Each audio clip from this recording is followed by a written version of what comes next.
Hola, muy buenos días, queridos seguidores de este congreso muy importante de ciencia y tecnología. Es un gusto compartir este espacio donde abordaremos sobre la didáctica de las ciencias y la tecnología. La didáctica es una ciencia tecnológica que depende del saber científico. Por lo tanto, está sistemáticamente interrelacionada con el avance de la tecnología y la ciencia.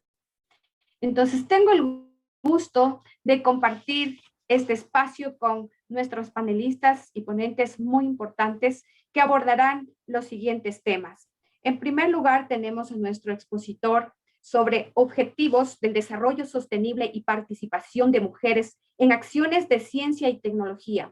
Percepción sobre las investigadoras en Paraguay. Expone nuestro compañero Roberto Fonseca Félix. Es todo tuyo, el auditorio virtual, nuestro compañero Roberto. Buenas tardes, muchas gracias por al comité organizador por habernos dado la posibilidad de participar en el Congreso y bueno, agradecido también por la presentación y a las personas que se encuentran, a los demás ponentes y a las personas que se encuentran escuchando. Como bien dijo la moderadora Patricia, el tema que tratamos en nuestra investigación estuvo relacionado con los objetivos de desarrollo sostenible y la participación de las mujeres en acciones de ciencia y tecnología. Específicamente hicimos un estudio también sobre la percepción de las investigadoras en Paraguay. El equipo de investigadores estuvo compuesto por quien les habla, por la magíster María de las Nieves Montiel y por la magíster Caterine Arrúa, también, Jacket. Bien, nos trazamos dos objetivos principales en esta investigación. En primer lugar, determinar la presencia en los objetivos de desarrollo sostenible de las metas relacionadas con la participación activa de las mujeres en ciencia y tecnología.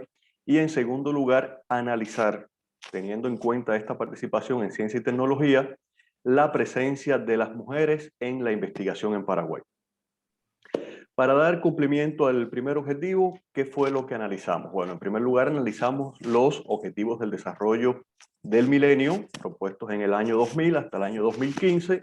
No se cumplieron en su totalidad, por lo tanto se tuvieron que trazar los objetivos de desarrollo sostenible del 2015 al 2030 y bueno, se están cumpliendo parcialmente. Desde el punto de vista de la ciencia y la tecnología, el empoderamiento y la no discriminación de las mujeres en ciencia y tecnología se puede apreciar desde tres aristas fundamentales. En primer lugar, la educación tecnológica. En segundo lugar, el acceso a la tecnología. Y en tercer lugar, la creación científica de la tecnología. Estos son los tres componentes fundamentales para una participación efectiva de las mujeres en ciencia y tecnología según las investigaciones que realizamos. Ahora, cuando hicimos el estudio de los objetivos de desarrollo del milenio y de los objetivos de desarrollo sostenible, observamos que en los mismos se reconoce la necesidad de aplicar políticas que apunten a la igualdad de género y al empoderamiento de la mujer. Pero, ¿cuál es el problema? ¿Cuál es la dificultad que observamos? Que no se hace énfasis en la participación activa de las mujeres en la creación de la ciencia y tecnología. ¿Por qué? Porque los objetivos están más dirigidos a la presencia femenina como el rol de usuaria. Como el rol de usuaria. Vienen siendo aquellas personas que necesitan o que se vinculan a la ciencia y la tecnología para aprender, para profundizar, pero no como sujetos activos, no como creadoras de ciencia y tecnología. Entonces, esta fue uno de los aspectos que analizamos y encontramos como falencia dentro de los objetivos de desarrollo sostenible. Desde el punto de vista de Paraguay, el estudio que hicimos sobre la presencia de las mujeres en la investigación en Paraguay, bueno, Paraguay tiene un sistema de categorización que se denomina PRONI, es el sistema de categorización e incentivo de las investigaciones en Paraguay, y hasta el cierre del año 2020 existían en Paraguay 566 investigadores e investigadoras. Una cifra muy baja teniendo en cuenta la cantidad de habitantes que tenemos, que no es mucha, 7 millones aproximadamente, pero es un porcentaje muy bajo, 566 investigadores e investigadoras. La Constitución Nacional, en correspondencia con el sistema democrático, con los documentos internacionales firmados, hace referencia a que se prohíbe la discriminación por sexo, por edad, nacionalidad, y así se prevé en el artículo 28. No obstante, cuando nosotros hicimos el análisis, pudimos observar que existe cierta similitud en cuanto al total general de mujeres y hombres vinculados a la investigación. Acá en esta gráfica pueden observar, existen un 48% de mujeres vinculadas al PRONI y un 52% de hombres, o sea, una diferencia que no es tan significativa. Pero cuando vamos a hacer el análisis por niveles o por categorías, observamos que las categorías vienen de candidato investigador, que es una categoría, la primera podríamos decir, después viene nivel 1, nivel 2, nivel 3 y por último vienen los investigadores eméritos. En los candidatos a investigador existe similitud, 123 mujeres y 121 hombres. En el nivel 1 no es muy grande la diferencia, 118 mujeres y 108 hombres, pero a partir del nivel 2 y el nivel 3 y los eméritos ya empieza una diferencia sustancial. En el nivel 2 hay un 39% de mujeres y un 61% de hombres. En el nivel 3 un 25% de mujeres y un 75% de hombres. Y en el emérito un 23% de mujeres y un 77% de hombres. Entonces, existe o se demuestra lo que se denomina que las mujeres en cuanto a investigación tienen un techo, que por algunas investigadoras e investigadores se denomina techo de cristal o tubería de fuga. ¿Qué es lo que sucede? Llegan hasta un nivel determinado y a partir de ese nivel entonces ya se troncha un poco su acceso a las acciones de investigación. Por muchas cosas, por muchos factores, que, bueno, en esta investigación no profundizamos, ya que fue una investigación más bien exploratoria para determinar la cifra y posteriormente realizaremos una investigación más explicativa para buscar y determinar las causas. En este sentido, teniendo en cuenta los aspectos y los objetivos que nos trazamos, nos llegamos a conclusiones. La primera, en los objetivos de desarrollo sostenible, es necesario hacer mayor énfasis sobre la participación activa de las mujeres en la creación de ciencia y tecnología, ampliando la presencia femenina desde el rol de usuaria a sujetos activos en el manejo de las mismas, es decir, como creadoras de ciencia y tecnología. La segunda conclusión, que la presencia de las mujeres investigadoras en Paraguay es muy similar a los hombres en cuanto a cantidad, pero no en cuanto a calidad, debido a que en los niveles más altos del PRONI existe una diferencia considerable a favor de los hombres. Y que las brechas de géneros en ciencia y tecnología tienen su génesis en el sistema educativo. Las mujeres poseen determinados techos en sus carreras y de forma general acceden a las áreas relacionadas con las ciencias sociales, educación y administración, pero existen aún sesgos en relación con otras carreras, ingeniería, tecnología, informática, física y matemática. Entonces, hasta aquí nuestra presentación. Espero haber cumplido con el tiempo. Agradecido por escuchar. Sí. Muchas gracias, Roberto. Excelente, cumpliste dentro del tiempo. Les recordamos para los compañeros que recién se ingresan y compañeras que el tiempo es 10 minutos. Al minuto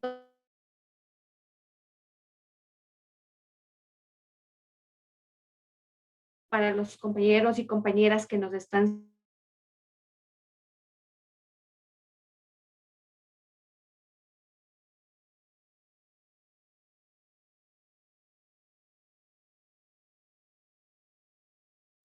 Parece que tuvimos un pequeño problema con la moderadora. Sí, sí, ahorita ya estoy.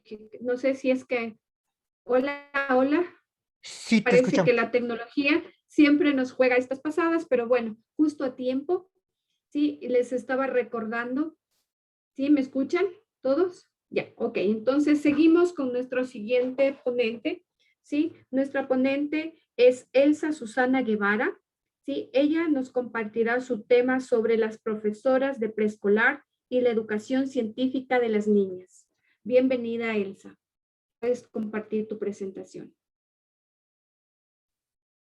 Muchas gracias. Voy a compartir.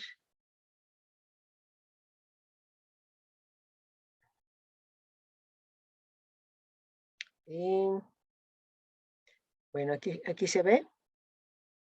Está cargándose. Ujú. Perdón. Ahí está. Bueno, yo voy a hablar sobre las profesoras de preescolar y la educación científica de las niñas. Este es un proyecto financiado por la UNAM y se enmarca dentro de una propuesta más amplia que tiene que ver con socialización de género y educación científica de las niñas. A nivel preescolar, considerando que es, dijéramos, una etapa clave, porque es donde inician la escolarización de las niñas y donde inician también su educación científica, pero donde inician sobre todo las, dijéramos, todas las condiciones que tienen que ver con el orden de género. Y nosotros lo que vemos es que ya hay suficiente evidencia de que las niñas, por ser niñas, viven una serie de condiciones, de desventajas en su educación científica. Y esto se relaciona primero que nada porque la ciencia es un área asociada a la razón, y asociada a la razón que tiene que ver con, dijéramos, con este binarismo que se ha construido en torno a lo masculino y lo femenino, donde la razón es lo masculino y precisamente la emoción, el cuerpo y todas esas cosas son femeninas, pero además a partir de ello se ha construido la idea o el estereotipo de la inferioridad femenina, ¿no? Esta idea de que las mujeres no son razón, son cuerpo, son emoción, son muchas otras cosas. Y esto ha llevado entonces, dijéramos, a este binarismo y esta dicotomía ha llevado a que las niñas desde que ingresan están, dijéramos, sometidas en ese parámetro, ¿no?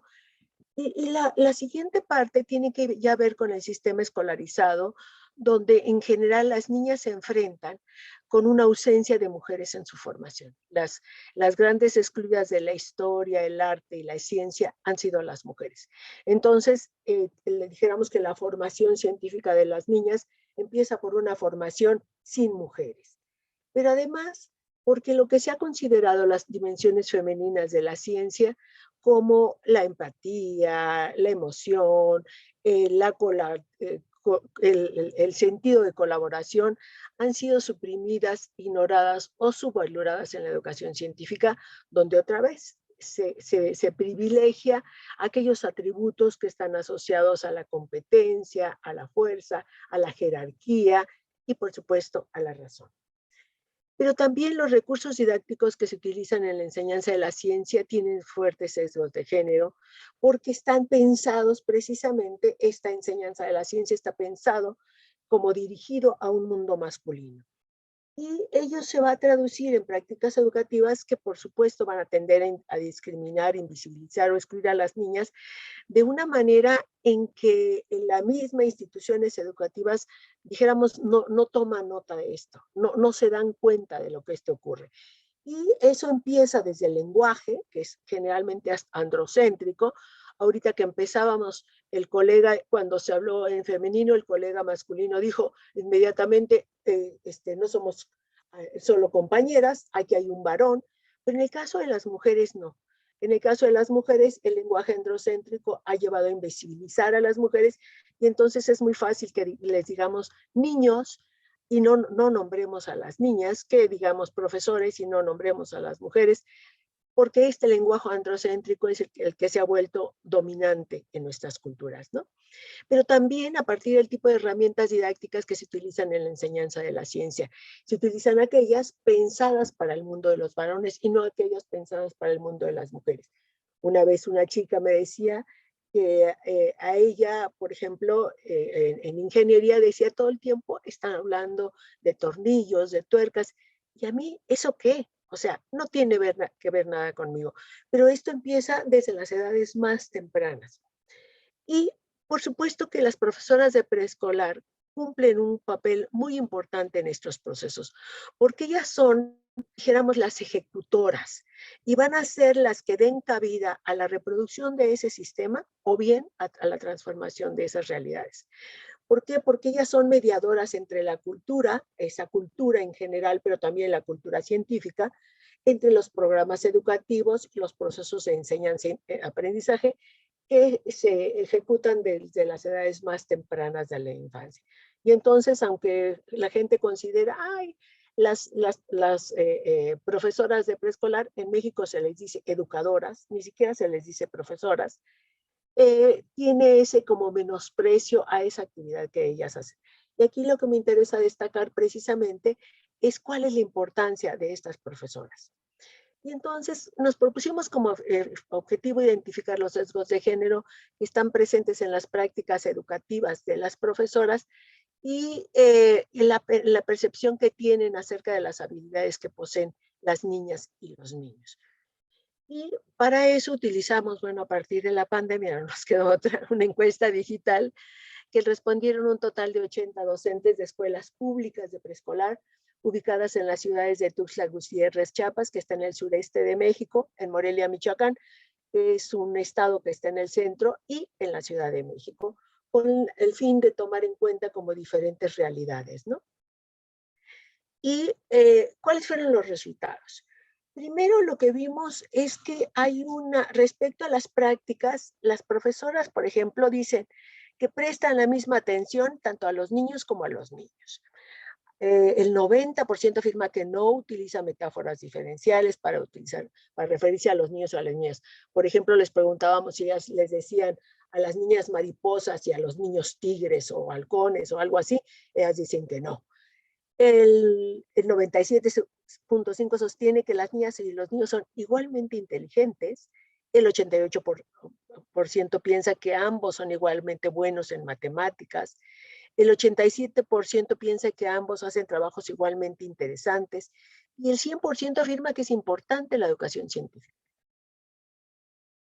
Y hasta aquí decimos, wow, qué maravilla. Sin embargo, cuando se les pregunta quién es especialmente hábil para la lectoescritura, las habilidades manuales, el 70% responde que las niñas. Y solo el 47% responde que los niños. Respecto a y esto es así porque podían poner las niñas y los niños, entonces, bueno, por eso no da el 100%, ¿no? Pero también cuando les preguntamos quién es especialmente hábil para las matemáticas, resulta que solo el 17% de las profesoras dicen que las niñas. Y el 33% dicen que los niños, y bueno, el resto dice que ambos, ¿no? Pero aquí viene lo más interesante. Cuando se les pregunta a qué lo atribuyes, el 30% dice que a su naturaleza y el 63% dice al apoyo de su familia. Es decir, para ellas, esta idea de la naturaleza tiene que ver precisamente con este orden de género que ha naturalizado las diferencias y ha naturalizado esta idea, por ejemplo, de que solo el 17% de las niñas son hábiles para las matemáticas. Hay una naturaleza masculina que los hace buenos para las matemáticas y una naturaleza femenina que hace que nosotros seamos malas. Y entonces, también por eso las profesoras no prestan mucha atención a la educación científica de las niñas. ¿Qué podemos concluir? Bueno, estos resultados, por una parte, muestran una contradicción muy importante. Por una parte, que el discurso sobre la igualdad de género ha permeado a las comunidades docentes, incluso del preescolar, de todos niveles, pero entonces ya todo el mundo se considera que es necesario reconocer la igualdad de género, pero además porque se ha vuelto un discurso políticamente correcto. Ya hablar de diferencias se vuelve como muy mal visto, por así decirlo. Pero también vemos que las profesoras se han desprendido de muchos estereotipos de género que están vigentes en sus comunidades. Lo que decíamos es que ellas laboran en escuelas que pertenecen a sectores populares, y en esas comunidades los estereotipos de género suelen ser muy fuertes. Y lo que vemos es que ellas ya se han desprendido de esos estereotipos, lo cual nos parece muy alentador. Pero por otra parte, siguen asumiendo que las habilidades diferenciales para la ciencia constituyen atributos individuales, que son o bien resultado de la naturaleza de los niños o de las niñas, o bien del apoyo de sus familias, pero no identifican su propia responsabilidad y la de la escuela en estos procesos. Por eso se plantea como una necesidad urgente promover políticas educativas y también herramientas de sensibilización y formación educativa que permitan incorporar la perspectiva de género tanto en el currículum de preescolar de niñas y niños como en la formación profesional de las docentes. Porque una de las cosas que vimos, aquí ya no lo presenté, es los libros que ha publicado la Secretaría de Educación Pública, que es la instancia educativa más importante de nuestro país, para preescolar sobre género y educación en preescolar, y resulta que la mayoría de las profesoras no los han leído, y las pocas que lo han leído no lo incorporan en su práctica docente. Entonces, tenemos que buscar otro tipo de herramientas y otro tipo de vías para acercarnos a las profesoras, y empezaríamos por reconocer la importante labor e importancia que tienen ellas para la educación científica de las niñas. Y con eso yo concluyo. Muchas gracias, Elsa, por tu participación. Excelente tema. Seguimos con nuestro siguiente expositor. En este momento tenemos a Edgar Sánchez González. Él nos compartirá su tema sobre la divulgación de los últimos avances de la física como una estrategia didáctica para su enseñanza en el nivel superior. Por favor, Edgar, si nos comparte su pantalla. Sí, gracias. Bienvenido, Edgar. Es todo tuyo el auditorio.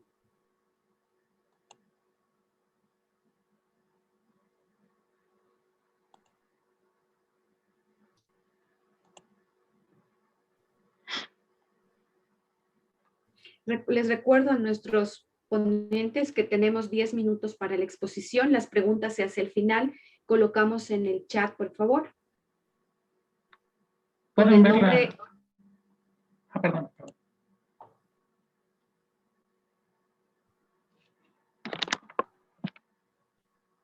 ¿Ya lo estamos mirando? Sí. Bueno, ¿Sí? gracias. Gracias. Les voy a presentar el trabajo de investigación que estoy desarrollando. El título, la divulgación de los últimos avances de la física como estrategia didáctica para su enseñanza en el nivel medio superior. Y consideré relevante estudiar el aspecto de la motivación porque en ocasiones pareciera que los alumnos y las alumnas tienen rendimientos bajos, pero no se pueden asociar directamente en ocasiones con falta de recursos o alguna otra cosa. Simplemente pareciera que no les interesa.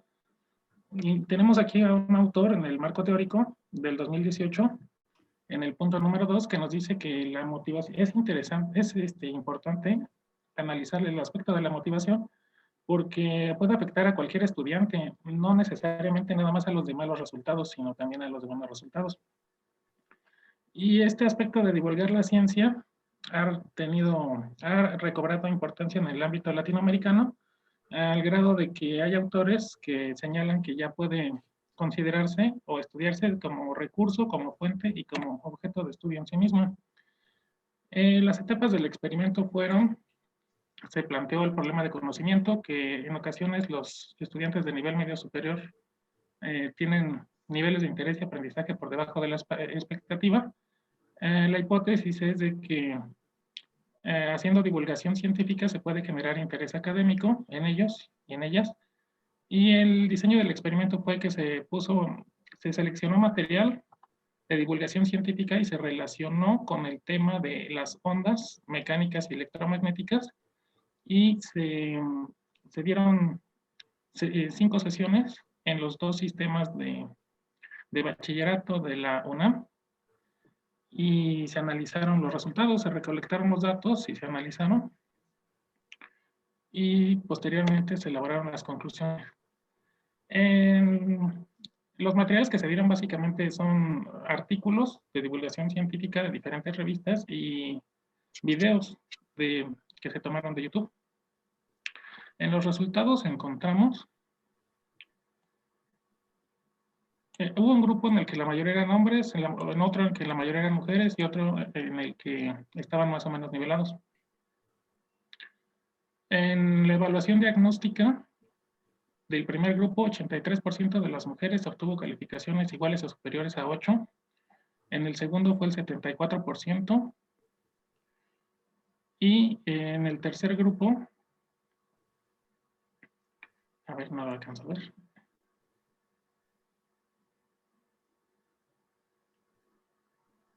En el tercer grupo fueron 22% de las mujeres. Igual, como pueden ver aquí en los resultados, lo mismo pasó con las actividades, porque fueron 5 sesiones y se fueron haciendo actividades, o encargando actividades para que realizaran y se calificaron también. Y como pueden ver aquí, en todos los casos, las mujeres obtuvieron mejores resultados que los hombres. Y se promediaron. O sea, fueron 5 sesiones con actividades y todas las actividades se calificaron y se promediaron. Y en cuanto a deserción, que también es un problema importante en el nivel medio superior, se tiene 14% de deserción en el primer grupo, en el segundo 4% y en el tercero un 15%, lo que se considera que son niveles bajos de deserción. En cuanto a las conclusiones,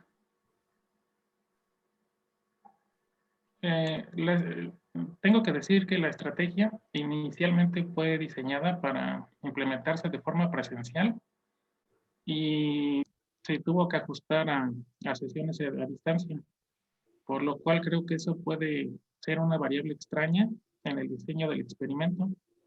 Y también hay que considerar la disponibilidad de acceso a computadoras e internet por parte de los alumnos. Otra conclusión es de que la estrategia didáctica sí generó motivación en todos los alumnos, dado que se registraron porcentajes de deserción menores o iguales al 15%. El porcentaje de mujeres fue muy variable en todos los grupos. Sin embargo, en todos los casos, como ya lo comenté, existe un porcentaje mayor de mujeres en comparación con los hombres que obtuvieron calificaciones iguales o superiores a 8. Y bueno, estos son los resultados. Esto todavía se sigue analizando, pero creo que esto podría sugerir que las mujeres desarrollan habilidades de pensamiento formal que es necesario para la física y las ciencias a una edad más temprana que los hombres, o que posiblemente cuentan con antecedentes académicos más sólidos,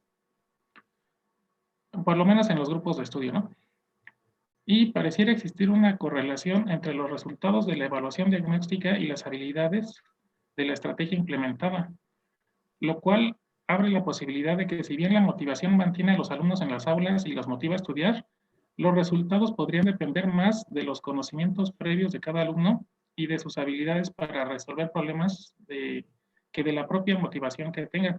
Es decir, la motivación sí es importante, pero también hay que considerar las habilidades previas que tengan, porque la tendencia en los resultados parece conservarse. Quienes obtienen calificaciones altas en los diagnósticos las conservaron a lo largo de toda la implementación. Y esto es lo que tengo hasta el momento. Como les digo, todavía no tenemos resultados concluyentes, pero esta es la dirección en la que vamos. Sería todo. Muchas gracias, Edgar, por tu interesante exposición. Las preguntas les invito a nuestros colegas y amigos que nos están siguiendo, ¿sí? Que por favor lo coloquen en el chat indicando el nombre a qué persona va dirigida. En cuanto a la asistencia, el registro de asistencia, nuestros compañeros del chat nos colocarán un formulario al final de la ponencia, ¿ya? Muchas gracias, Edgar. Puedes dejar de compartir. Nuestra siguiente ponencia está a cargo de nuestra compañera Ana Julia Yurisato. Medeiros. Ella nos compartirá su tema, la participación de las mujeres en las universidades federales e institutos federales en Brasil. Bienvenida, Ana Julia.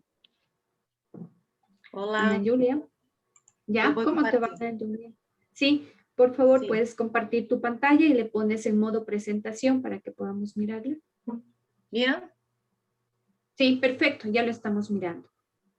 Recordemos que tenemos 10 puntos, sí, 10 minutos para nuestra exposição. Graças, Ana Julia. Eu vou apresentar em português, porque eu fico mais familiarizada, mas eu mantive os slides ou as dispositivas, como se habla em espanhol para facilitar a todos e todas. Ok, não há problema.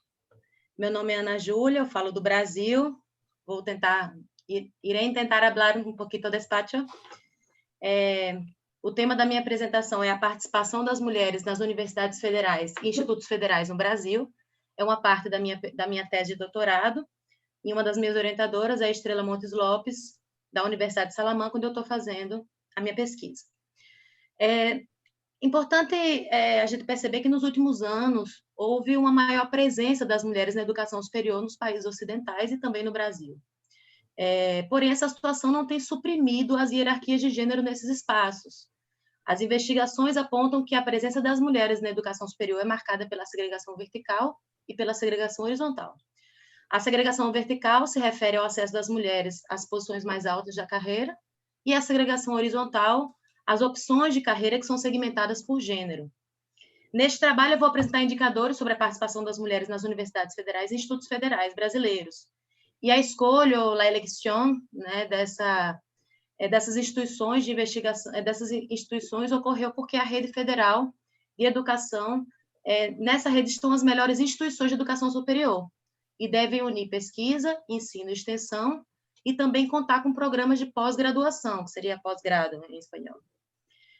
Para produzir os indicadores, foi necessário um trabalho exaustivo de busca de informação, de solicitação, de recorrida da informação, por parte das instituições, e dada a brecha informativa, foi necessário solicitar dados a todas as universidades federais e institutos federais do Brasil. Então, quando se considera a questão racial, a situação ainda é mais difícil, né? Há poucas informações a respeito da questão racial. Em todo o território nacional, 27,7% das estudantes mulheres e 30% das docentes mulheres não têm identificação racial nos dados utilizados. Então, a gente produziu indicadores sobre estudantes e docentes. Alguns gráficos não vão ser apresentados pelo pouco tempo que a gente tem aqui. Bom, eu vou até voltar para a gente. Primeiro, eu quero falar, acho que antes de apresentar os dados, para não confundir vocês ficarem olhando o slide, uma informação importante, né, é que a presença das mulheres nas universidades, elas tendem a cair, a tendência é que as mulheres avançam na carreira. Então, a gente tem muito mais estudantes do que docentes nas universidades e nos institutos. Nas universidades federais, 50% do alunado são mulheres, né? Está equilibrado. Quando a gente vai ver entre professores e professoras, as mulheres representam 46%. Nos institutos federais, as mulheres estudantes são 43%, mas como docentes elas são 48%.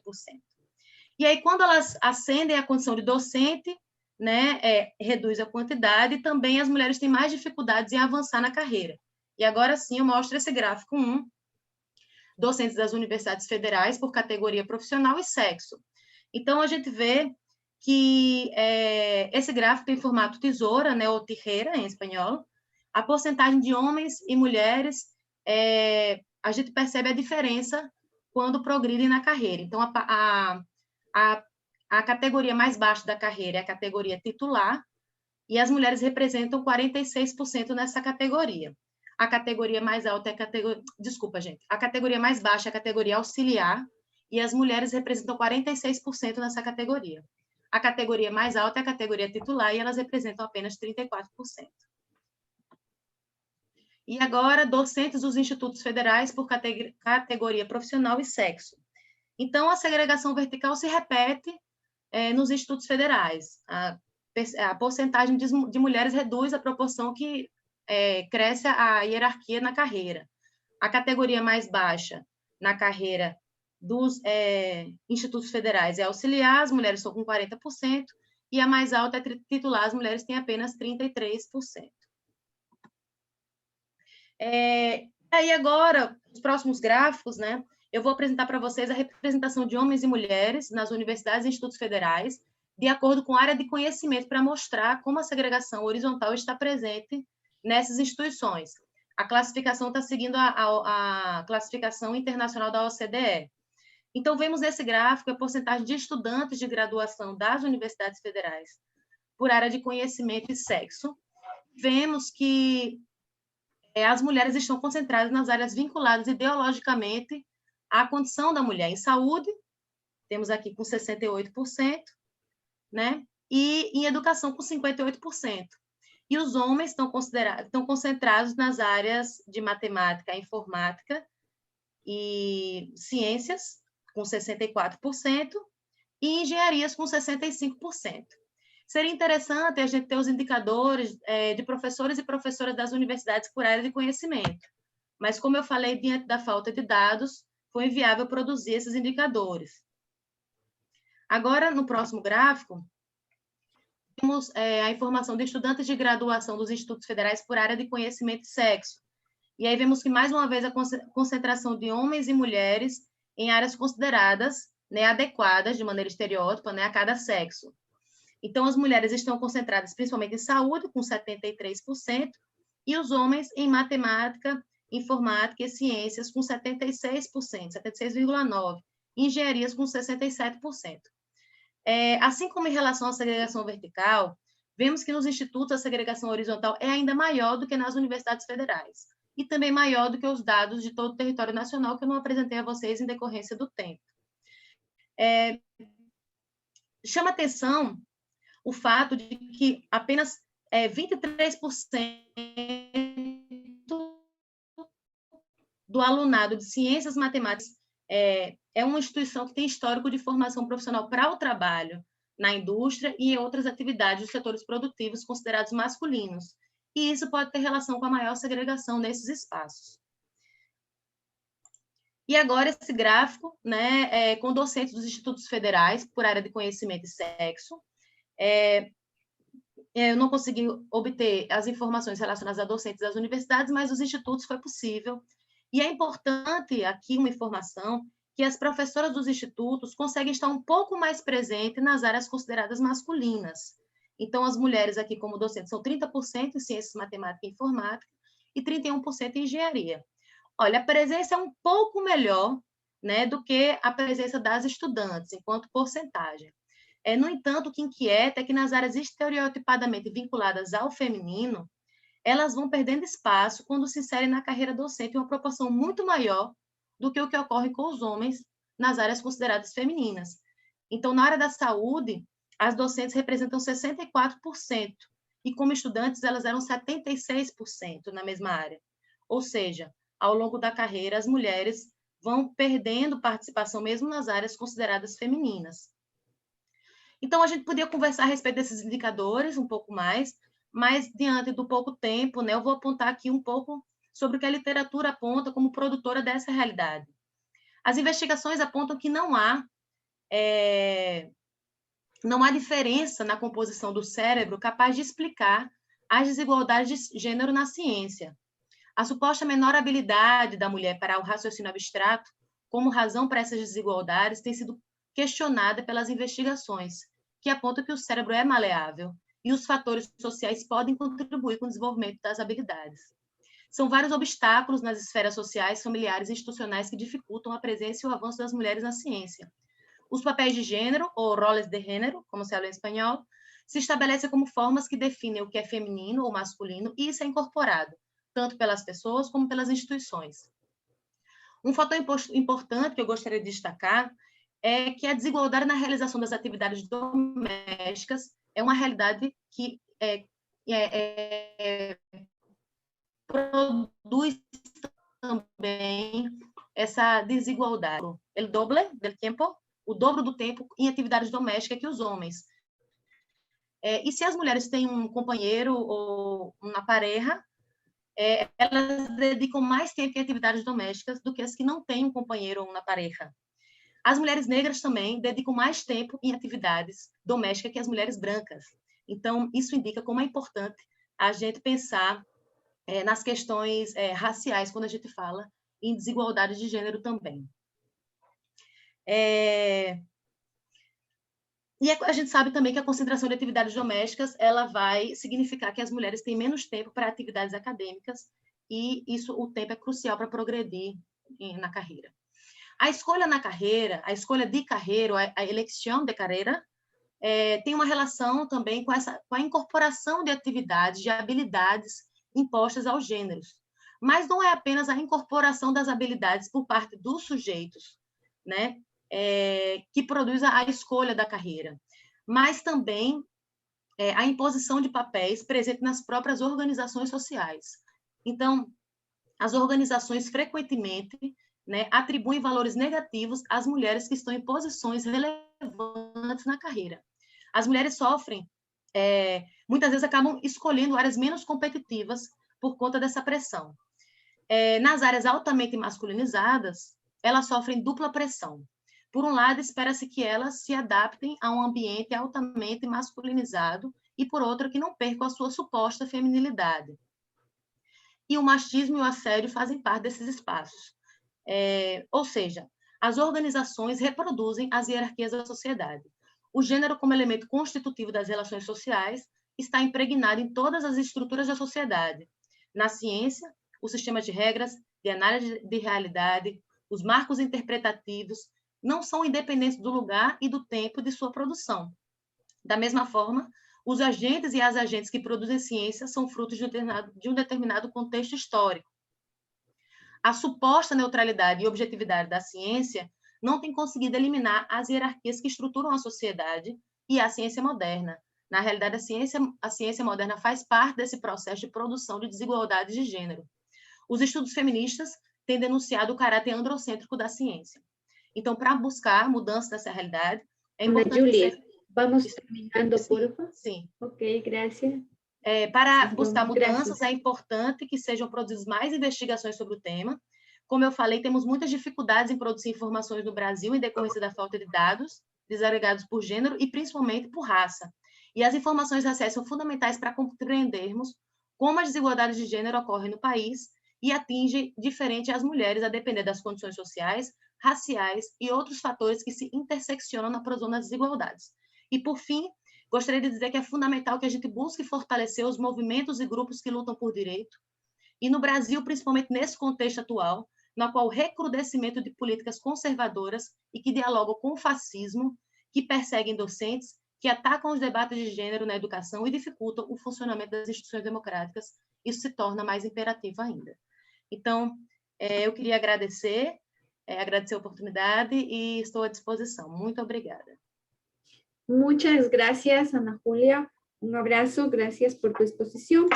Vamos a invitar a nuestra compañera Friné Olga Arjona. Ella nos compartirá su tema, el juego y el canto en la educación científica de las niñas. Por favor, Friné, ¿puedes compartir tu presentación? Sí, gracias. Gracias, Friné, bienvenida.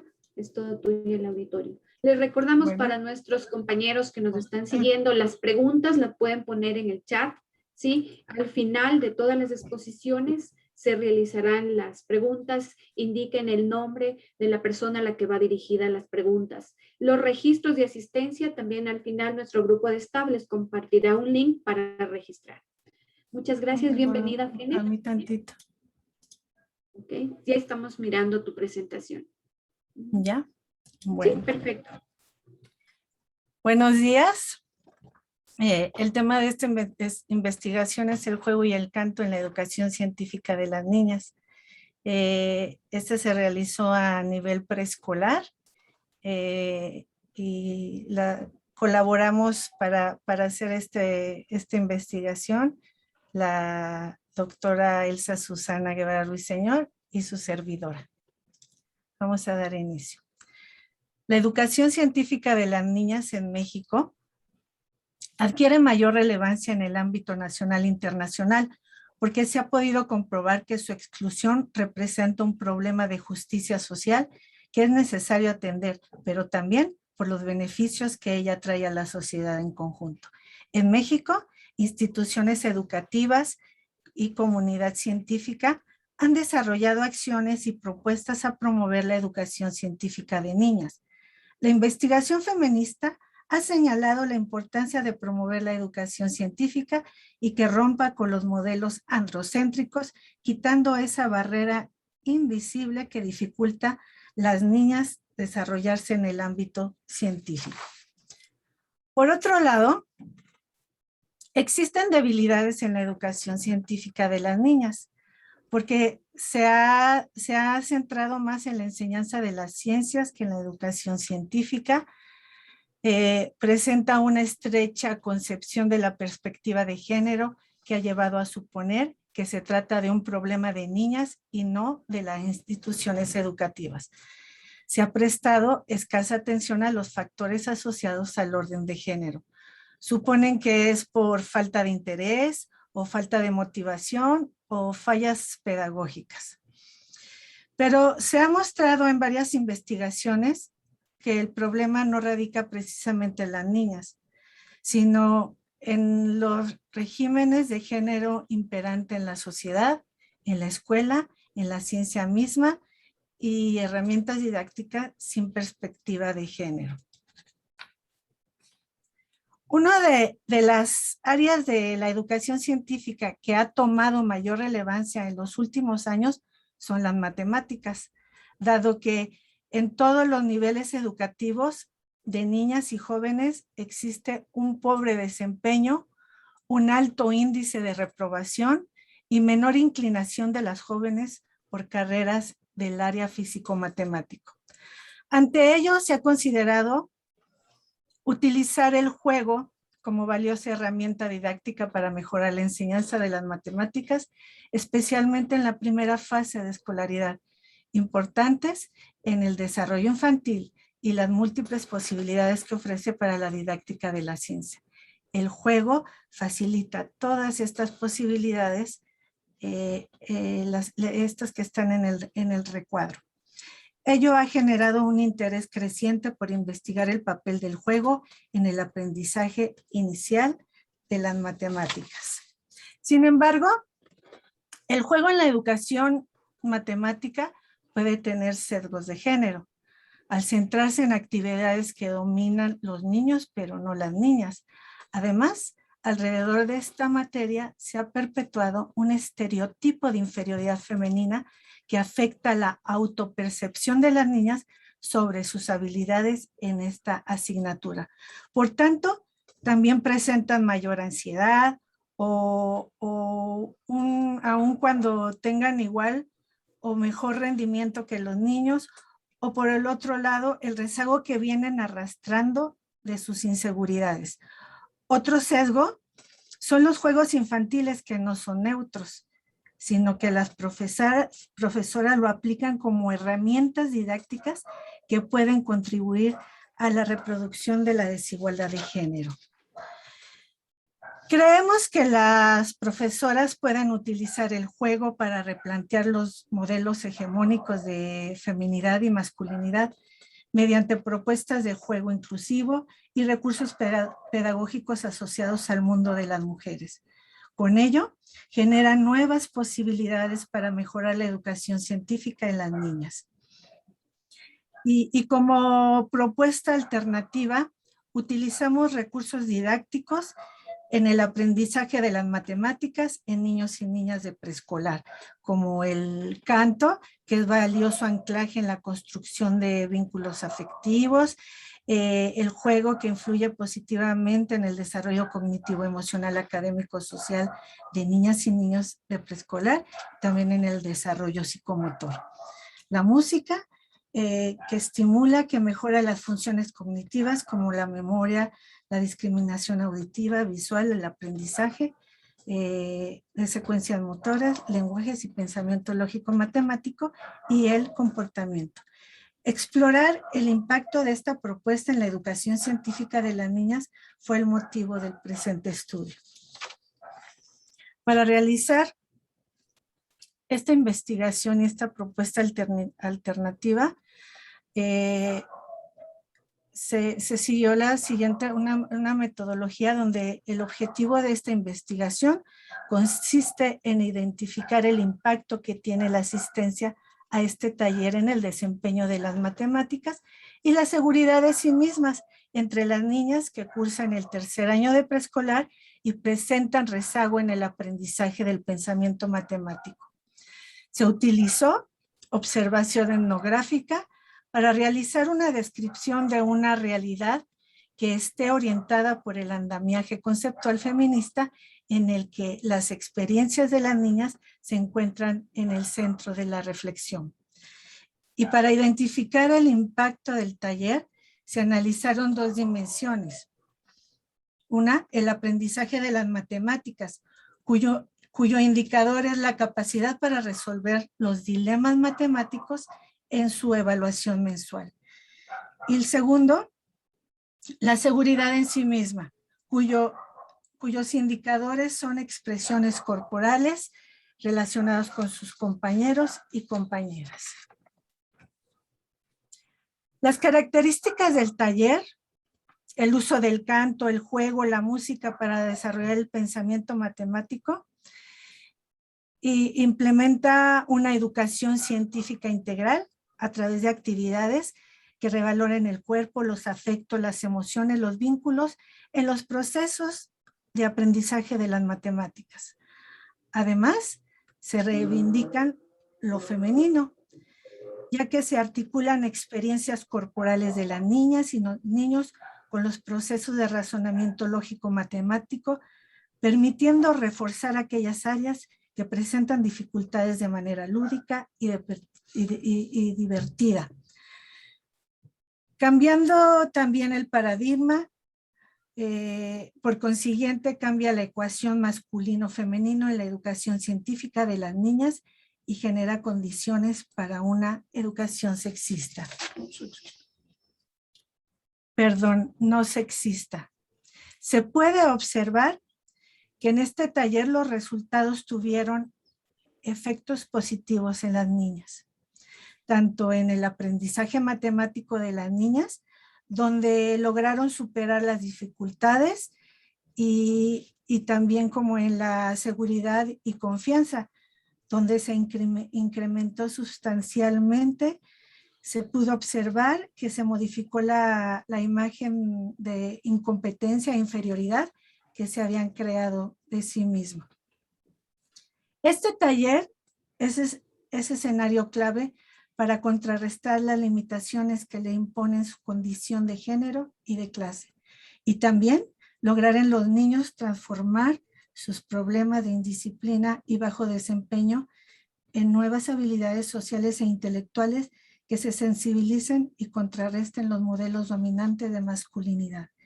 Entonces, con estos resultados podemos decir que existe otra ruta que parece más acertada para facilitar el desarrollo del pensamiento lógico matemático en los infantes.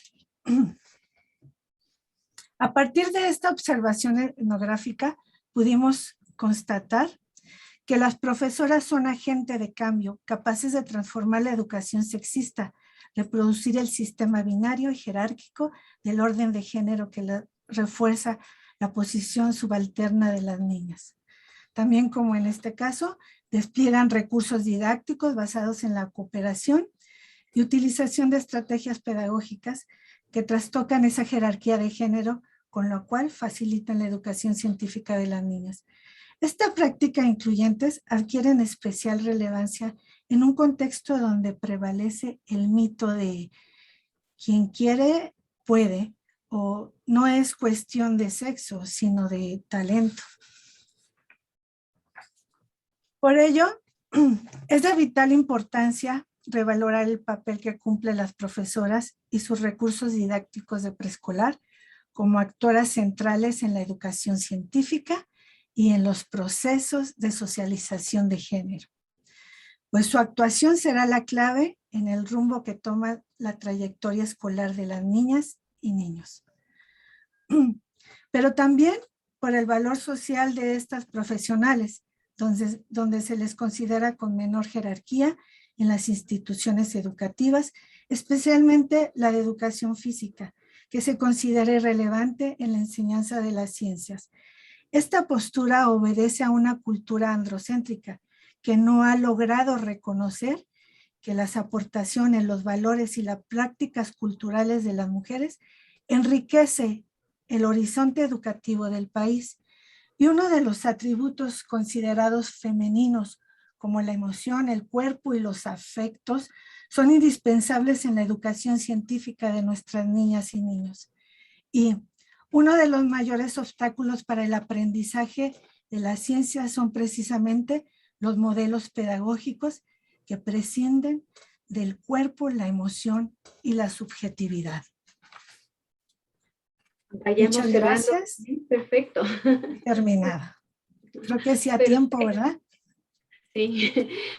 Gracias, René, muy interesante tu participación. Recuerdo para nuestros seguidores, por favor, las preguntas pueden colocarlos en el chat. Y nuestra sexta presentación corresponde a nuestra compañera Catalina Sotomayor Moreira.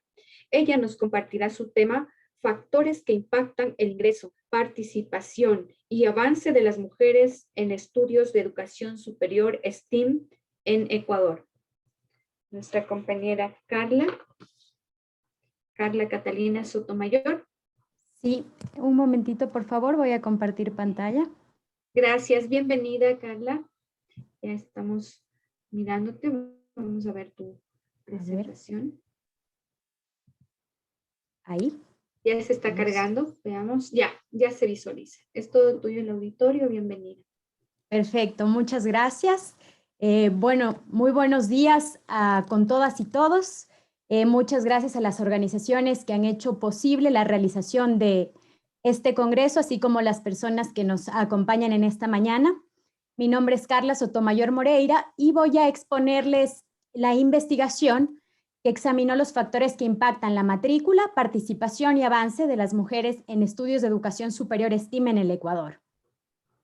Esta investigación fue parte de mi trabajo de titulación de maestría como becaria de un programa para la educación en género de COICA.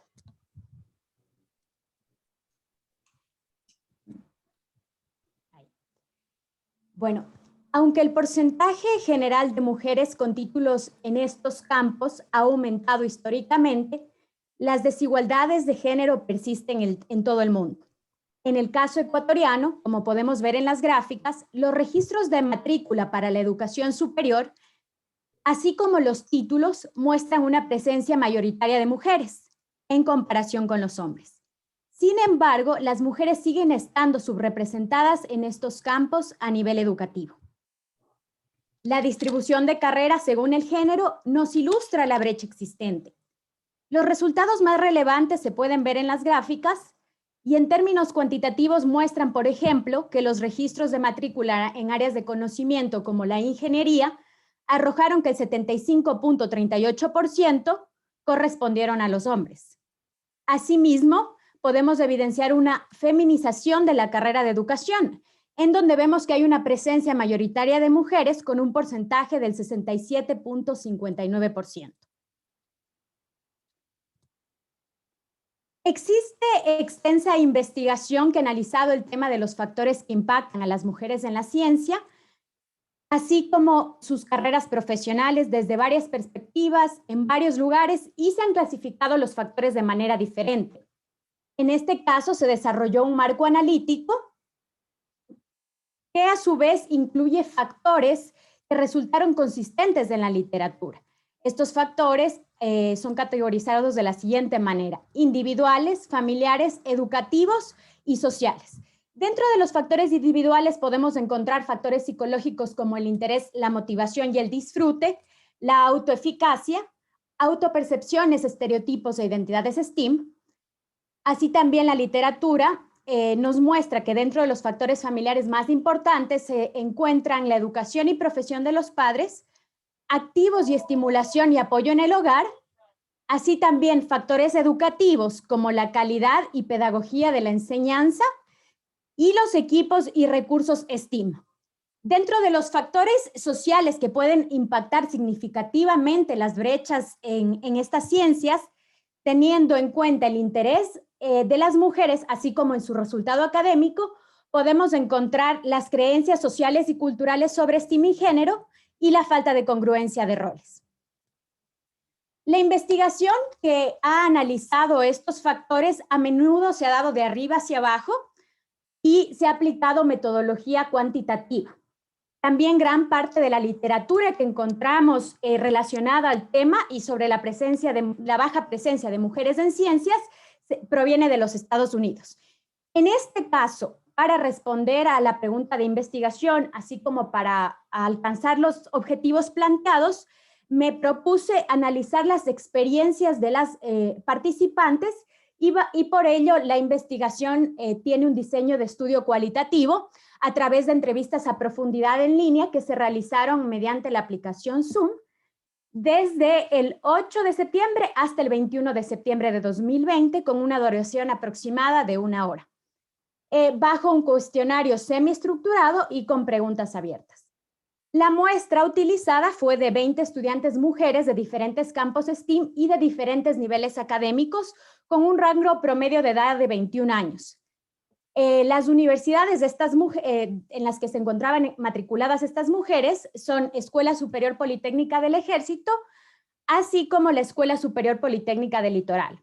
Hay que destacar que estas universidades están categorizadas con la calificación A, son universidades públicas de alto prestigio, y pues las carreras que se involucraron, los campos que se estudiaron fueron ingeniería civil, ingeniería mecatrónica, ingeniería logística y transporte, matemáticas, biotecnología, ingeniería en software, ingeniería en electrónica y automatización. Las respuestas de las estudiantes fueron transcritas, las entrevistas grabadas en audio y video fueron realizadas en español, así como las respuestas luego posteriormente codificadas, analizadas y codificadas. Dentro de los resultados principales podemos observar que hay una percepción generalizada hacia estas carreras que resultó ser positiva, ya que estas requieren de gran dedicación y habilidad para las estudiantes.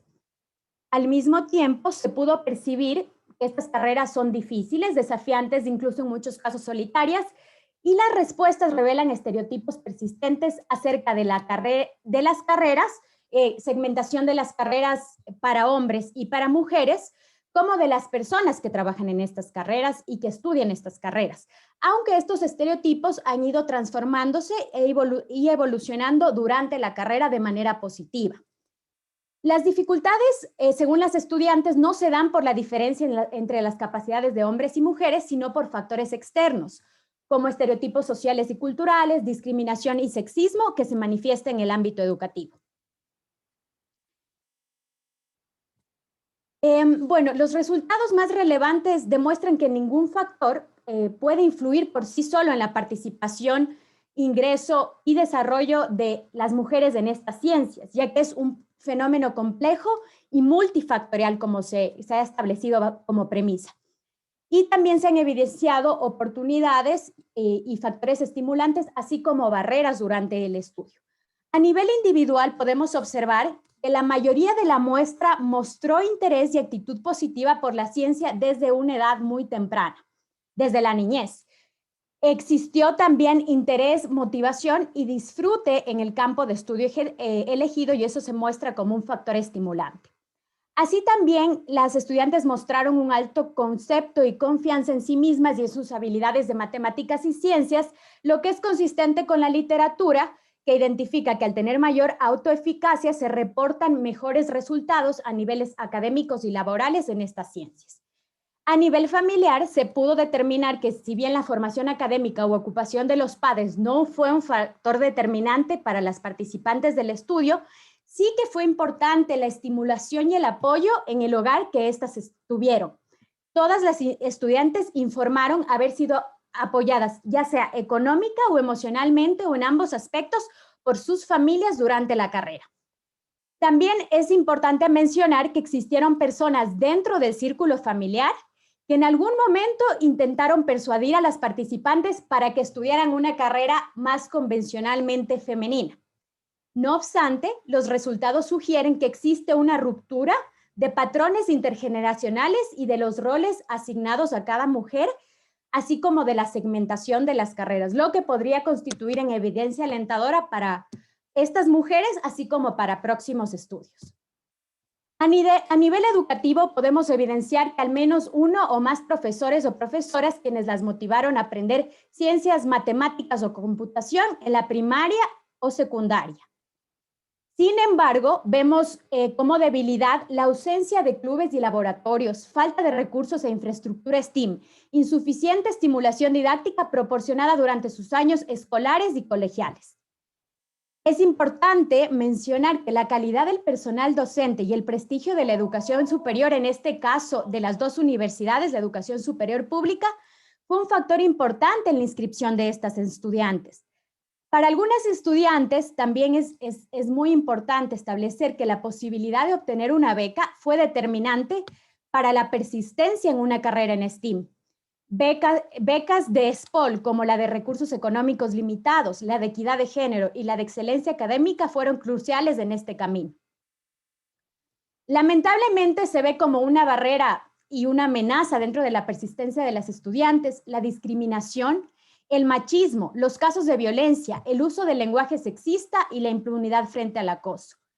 Hay que mencionar que algunas estudiantes no parecen estar conscientes de todas las formas de discriminación y violencia y manifestaron no haberse sentido en desventaja por estas o afectadas por estas. Sin embargo, sus resultados y los testimonios manifestaron lo contrario. A nivel social, vemos que las carreras en STEAM han sido altamente valoradas por las estudiantes. Sin embargo, los estereotipos están presentes en todas las etapas de su carrera educativa, así como previo a su carrera educativa.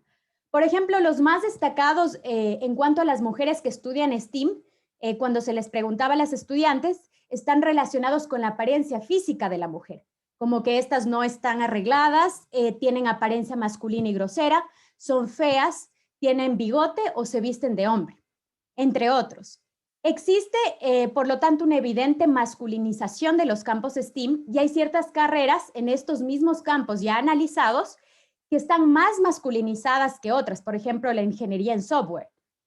Los estereotipos de un profesional en un campo STEAM dibujan socialmente la imagen de un hombre, ya que requiere fuerza física, inteligencia, dureza en el carácter, entre otros, revelando así la noción general de que existen carreras específicamente para hombres y otras para mujeres. Finalmente, se pudo evidenciar que existen pocos antecedentes y referentes de mujeres en ciencia y que pueden funcionar como modelos a seguir para las estudiantes. Solo 4 estudiantes, por ejemplo, mencionaron a 2 científicas como referentes, lo cual es algo que sin duda constituye una oportunidad para que se pueda trabajar a este nivel. Esa sería toda mi presentación. Muchas gracias por escucharme. Aquí está mi contacto en caso de que tengan alguna duda y pues más allá las referencias bibliográficas. Muchas gracias, Carla. Súper interesante el tema que has abordado. Al final les invito a nuestros compañeros que nos están siguiendo, compañeras y compañeros, que las preguntas los coloquen en el chat, por favor indiquen para qué ponente va dirigida, lo haremos al final de todas las charlas. Muchas Vamos gracias, con Patricia. nuestra siguiente, gracias a ti, Carla. Vamos con nuestra siguiente expositora. Nuestra expositora es Mariana González Pires. Ella nos compartirá el tema ¿qué supone implementar la perspectiva de género en la producción de conocimiento científico-tecnológico? Nuestra compañera Mariana, ¿sí está aquí? ¿Está Mariana González? Parece que tiene algún problema, no la escucho. Bueno, como no está disponible, si no está Mariana, continuamos con nuestra última ponencia. Si es que luego se conecta Mariana, podría continuar también. Pero ahorita tenemos el tema relacionado con Hipatias de Alejandría, un estilo diferente de investigar. nos comparte este tema Acacia del Carmen Hernández Rojas. Está aquí nuestra compañera Acacia. Acacia sí estaba al inicio, le miré, pero ahorita, ya, perfecto. Bienvenida, Acacia. Estamos mirando ahorita tu presentación.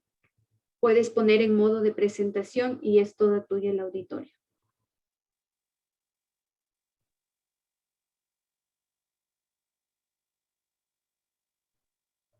No te escuchamos, Acacia, solo estamos mirando tu presentación. Tal vez tienes algún problema con el audio, Acacia. Solo Sí, que estamos que tu mirando. audio no está activado.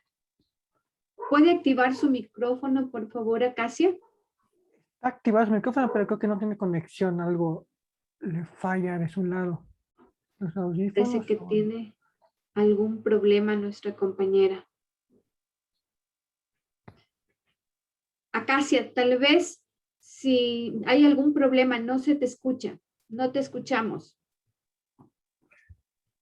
Puede ser extraño porque aquí me parece como que sí está el micrófono Se prendido. mira que está el micrófono, pero parece que ella no nos escucha. Sí.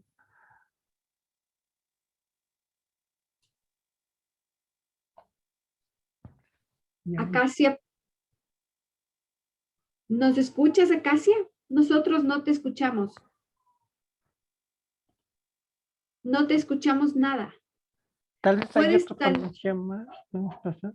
Nos faltaba la ponencia de Mariana González Pires. Sí, pues creo que el tema son creo que son los audífonos de ella. ¿Ya? ¿Ella no está, Mariana González? No, Mariana no está. ¿No está? ¿Algún compañero o compañera del tema de Mariana González? Si no pueden prender el micrófono, por favor, piden la mano con las acciones de abajo y yo les daría el micrófono para ser un compañero de la ponente o compañera. Ya. Entonces, que ella solamente vaya avanzando con el tema. No. No te escuchamos, Acacia. ¿Qué podríamos hacer ahí? Tal Nuestro vez Acacia, compañero no si está. podemos a entrar, salimos y entramos nuevamente, porque al principio sí funcionaba Vuelva a todo. intentar salir y entre nuevamente. Me parece que es problema de la máquina. Capaz que si no lo hace sin los audífonos, desconecte tal vez los audífonos y use el audio directo del computador. A ver, veamos si ahí. No, es problema del audio. Sí. Y si no, únicamente si es que ella corre la presentación y le vamos leyendo, podría ser. También puede ser eso, nos puedes Ya. ayudar con... Perfecto, yo le ayudo con la lectura. Si es que tiene algún problema y le vamos interpretando. Acacia, ¿puedes compartir nuevamente tu presentación? Y vas avanzando porque no se te escucha. Bueno, lo lamento. No sé Ahí qué está, pasa. ahí está, ahorita te escuchamos. Ahí, ¿Sí? ahorita te escuchamos. Ya, perfecto. Ah, Muy bien. perfecto. Ya. ¿Sí? Ya, Ok. ahorita. Bueno, gracias. Gracias por la paciencia. No te preocupes, ya. Ahorita te escuchamos perfectamente. Bien. Todo el auditorio. Gracias, muy amables, muy amables. Saludos desde Venezuela y gracias por la oportunidad. Felicitaciones al equipo organizador. Esta ponencia trata el caso de Hipatías de Alejandría como un estudio de caso dentro de la historia de la ciencia para conversar y explicar y describir un poco un estilo diferente de investigar, porque partimos de la premisa de que no todos tenemos,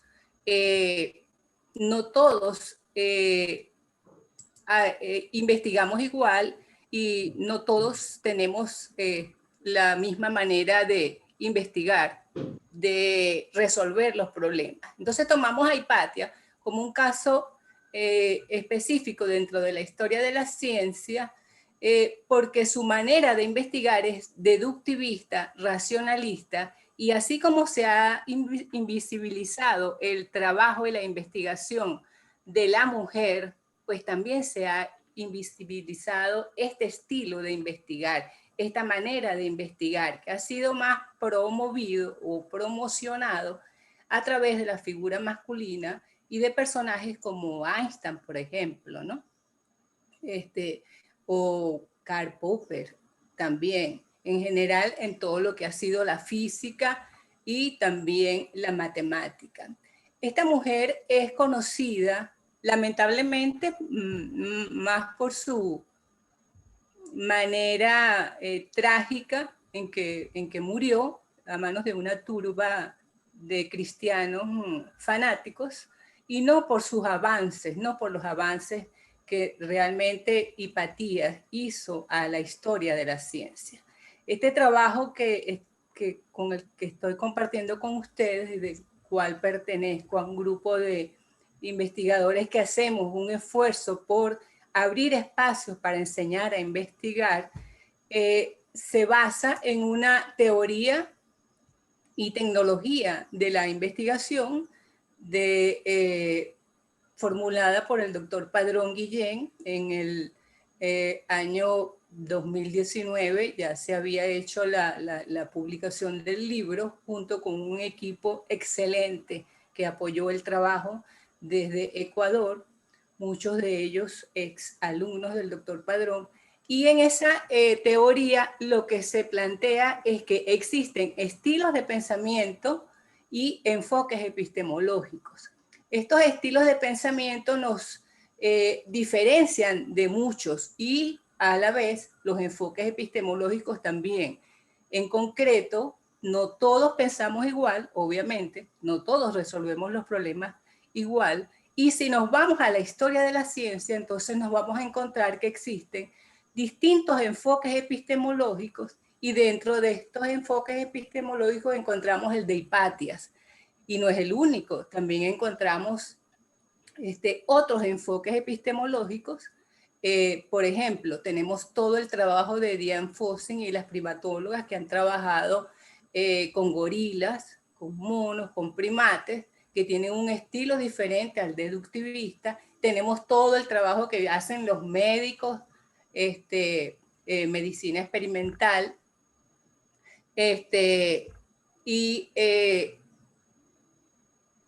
perdón. Y Pati, Acacia, ¿puedes compartirnos la presentación? Porque no se la ve. Veamos. Lo siento. Compartir la pantalla, pero al menos te escuchamos perfecto. Abajo tenemos la ventanita verde que dice compartir pantalla. Solo da clic allí mientras tienes abierta tu presentación. Ya, ahorita se está compartiendo. Perfecto. Okay. Bien, entonces decía que sobre la base de esta teoría estamos trabajando y tratando de conocer y promover diferentes enfoques epistemológicos, no solo el de Hipatías, sino el de otras investigadoras.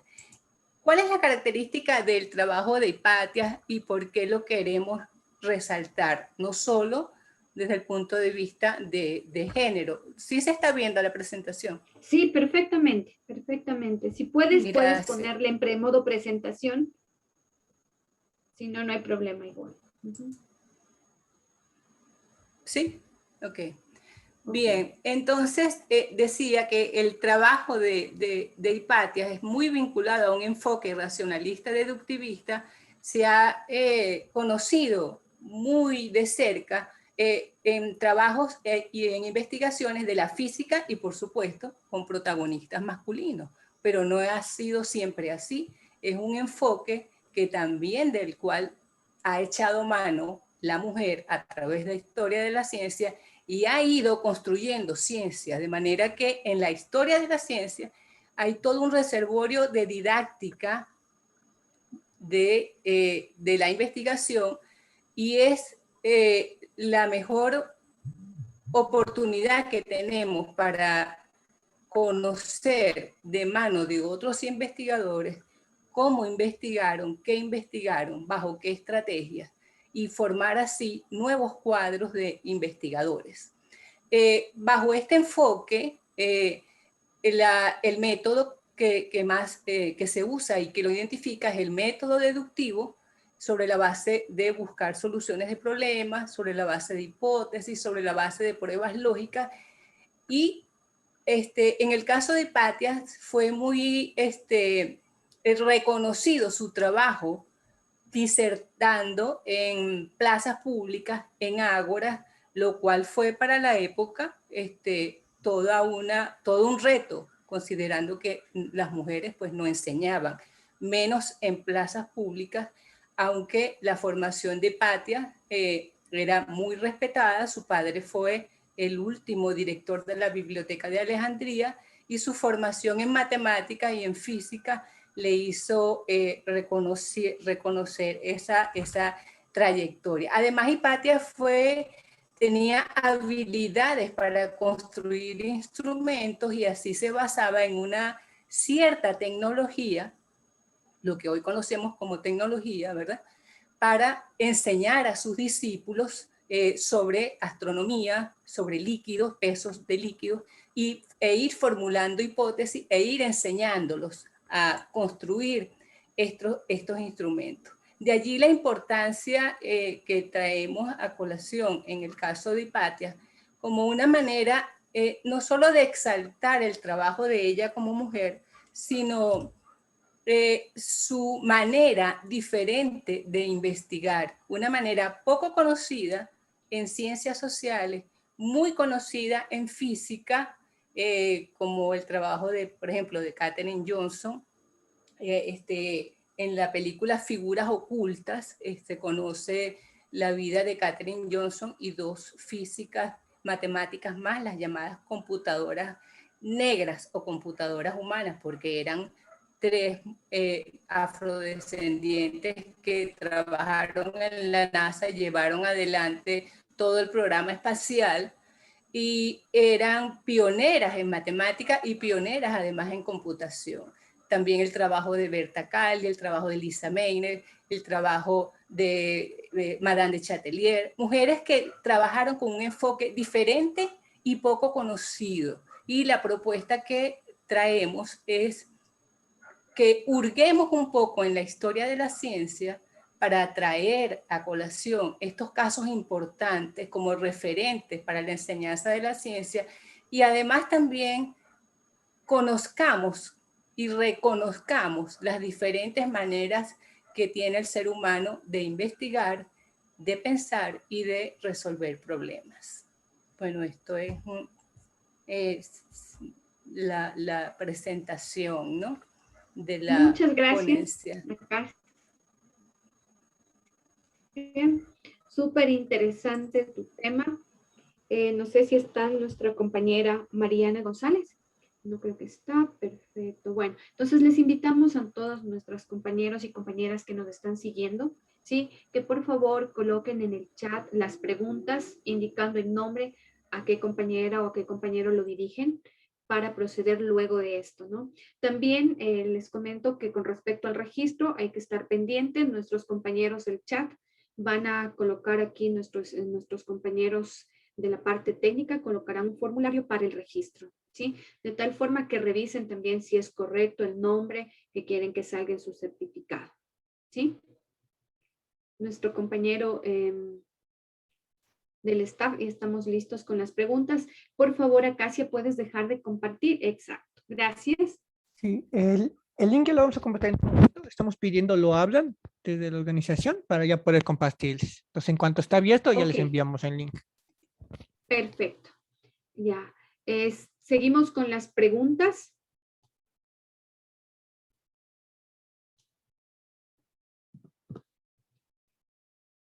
Las preguntas pueden colocarlas mientras nuestros compañeros nos comparten.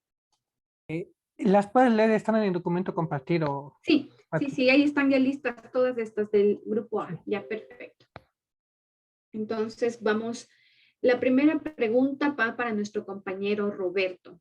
¿Sí? ¿Está Roberto, por favor? Sí, acá estoy.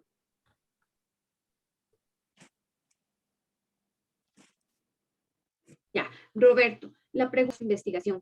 Pese a las limitaciones que tienen las mujeres para el campo investigativo, ¿y qué sugiere usted para paliar esta situación que va en desmedro del propio avance científico y la sociedad?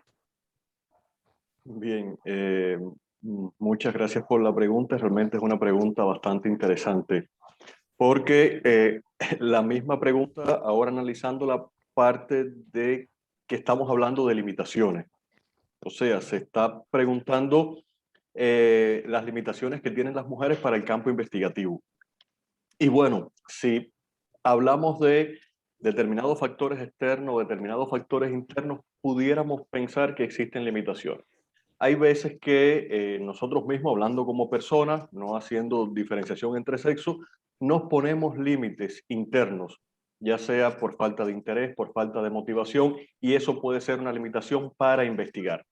También existen los factores externos, lo que estábamos conversando durante la presentación, el llamado techo de cristal o la llamada tubería de escape, que muchas veces porque la mujer va a tener hijos o tiene hijos o se va a casar o tiene que atender las tareas del hogar, se le ponen limitaciones externas y determinados sesgos de género con respecto a la actividad científica.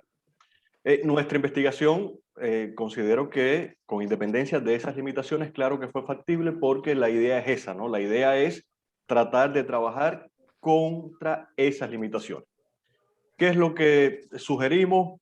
Bueno, en primer lugar, y bueno, lo decían las demás compañeras, algunas de las compañeras que fueron ponentes también, la educación. Educación en igualdad de género, educación para disminuir o erradicar estos sesgos de género, para no encasillar determinados roles porque sea una carrera de ciencias o porque sea una carrera de ingeniería, no puede ser que lo haga una mujer. Entonces tenemos que partir de la educación, no solo la educación en las escuelas, sino también la educación en los hogares. Y también la voluntad política de los gobernantes, de las personas que hacen ciencia, de los que están en determinados estatus, para poder darle la oportunidad a las mujeres sin tener ningún tipo de sesgo en este sentido. Y por supuesto, continuar con la divulgación, investigar, divulgar y denunciar cuando exista algún sesgo de género o exista alguna limitación. Gracias, Roberto. ¿Tienes otra pregunta? Así que no te vayas, tenemos otra pregunta. Roberto, nos preguntan, ¿cuáles crees que deberían ser las primeras acciones para promover estos objetivos sostenibles y modificar de alguna manera la brecha que actualmente existe? Bien, otra pregunta interesante.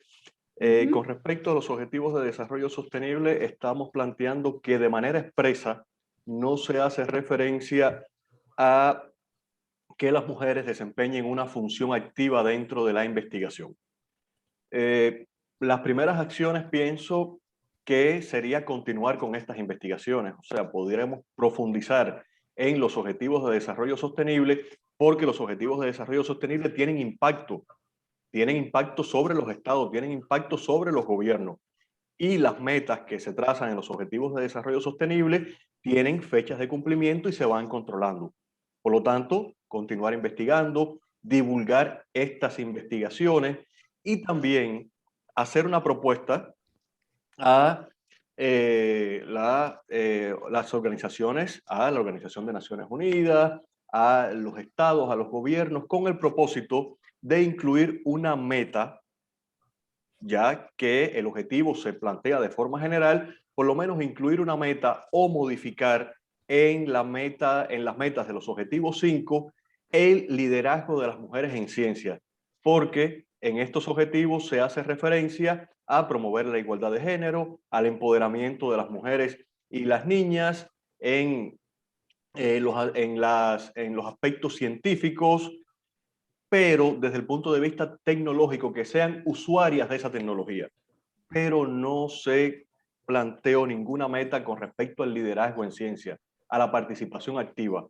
Por lo tanto, eso sería también, o podría ser, hacer una propuesta a estas organizaciones internacionales con el propósito de perfilar una meta en ese sentido. Muchas gracias, Roberto. Interesante todos los aportes que nos han hecho en esta conferencia, súper enriquecedores. Vamos con las preguntas para nuestra compañera Elsa. Elsa, ¿en qué medida las maestras de preescolar se encuentran preparadas para incentivar la educación científica de las niñas? ¿Y cómo hacen si en esta diversidad tienen niños y niñas con necesidades educativas especiales? Elsa. Sí, estaba abriendo mi micrófono. Por supuesto que están preparadas. El gran problema, o sea, ellas son las encargadas de formar a niños y niñas en sus fases iniciales.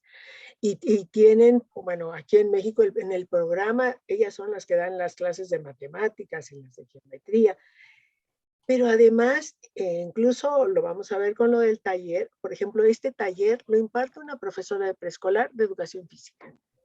Es decir, estamos pensando que la ciencia es cosa de las universidades y que la educación científica es cosa de la comunidad científica. Pues no, hemos perdido de vista a los principales actores de la educación, que son las docentes y desde preescolar. Y claro que están muy preparadas. ¿Y qué hacen si tienen niños con necesidades especiales? Yo creo que ahí siempre es un reto para ellas cómo lo van a resolver, porque va a depender de qué tipo de necesidad tiene cada niño. Pero una de las cosas que también es muy importante, y a lo mejor tiene que ver con la siguiente pregunta, es el incentivar la cooperación en lugar de la competencia. Las niñas y los niños, dijéramos, cuando se les proponen recursos didácticos basados en la cooperación, las niñas funcionan mucho mejor que cuando las ponen a competir. Pero casi siempre dicen, a ver, ¿quién terminó primero? A ver, les voy a poner esta suma y a ver, levanten la mano el que primero y esa competencia a las niñas las pone, pero además es una cosa que no lo hemos visto solo en las niñas de preescolar, lo hemos visto también en las niñas de la universidad. Ellas dicen, espérate, yo primero me tienes que explicar por qué A, B, C, D. Los chicos resuelven, les dan la regla y con la regla no les importa cómo ni por qué. Las chicas dicen, yo quiero entender por qué, y eso les va pasando desde niñas. Pero entonces, si en la lógica es tú hazlo así, no te preocupes por qué, las niñas se desconectan y les va a costar más trabajo. No quiere decir que no lo hagan, porque suelen tener muy buen rendimiento, incluso en algunos casos mejor que los chicos. Pero lo que ocurre es que ellas tienen que hacer un doble esfuerzo para enfrentar estos. Y la otra es que las profesoras suelen, dijéramos, ver, entre comillas, menos a las niñas. Les prestan más atención a los niños. Por eso una de las preguntas está puesta en a quién le prestan atención. Yo quiero aclarar que este proyecto, primero hicimos la observación etnográfica en niños y niñas de preescolar y luego hicimos la encuesta. La primera parte fue la observación etnográfica. La segunda parte fue analizar este taller que implica, que ahorita les va a hablar Feriné y todo lo demás. Y la tercera parte fue ya preguntarles a ellas. Cuando ellas nos dan sus respuestas, yo tenía el antecedente, ya teníamos el antecedente de lo que habíamos visto en clase. Y lo que habíamos visto de cómo se comporta, por supuesto que no las vimos a todas, pero afortunadamente nos dio tiempo en la pandemia de hacer observación etnográfica un poquito antes, y aunque sea en una escuela lo pudimos ver y pudimos hacer las observaciones para el taller, porque esto era muy importante. Porque mucho de los indicadores que utilizamos es como vimos a las niñas, como las vimos en sus clases, las observamos en sus clases de geometría y matemáticas, las vimos en el recreo, las vimos en el taller. Y entonces teníamos las herramientas para juntar todo eso y ver cómo se iban articulando unas cosas con otras. Y estas estrategias didácticas es muy común que las profesoras digan, a ver, el que acabe primero, quién sabe qué tanto. Y la otra es también las medidas disciplinarias. Yo ahí no hablé, pero las medidas disciplinarias tienen mucho impacto. Por ejemplo, las dejaban a las niñas que no sabían hacer algo, las dejaban si salía al recreo. Y se quedaban las pobrecitas viendo su cuaderno, a ver hasta qué horas terminas la tarea. Hay esta idea de que es un asunto individual. Y entonces yo como profesora ya di mi clase y a ver qué hacen las niñas. Y ese es un problema serio, porque si bien ellas están preparadas académicamente, las profesoras, dijéramos que no han desarrollado la sensibilidad y aun cuando políticamente sea correcto decir que prestan atención a niños y niñas, en la práctica no están así. Y no porque ellas mientan, sino porque no se dan cuenta. Es muy común que la discriminación ocurra sin que aquel o aquella persona que la ejerce no se dé cuenta. Y entonces hay que trabajar mucho la sensibilización con ellas porque se les dan cursos y todo lo demás, pero además están tan cargadas de trabajo que apenas si les rozan por aquí.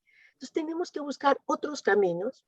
Si quieren, después hablamos de esos otros que estamos proponiendo nosotras, pero bueno, ahorita lo que estamos diciendo es, sí hay otras estrategias didácticas y sí podemos trabajar sobre eso, precisamente para empezar a replantear las formas de educación.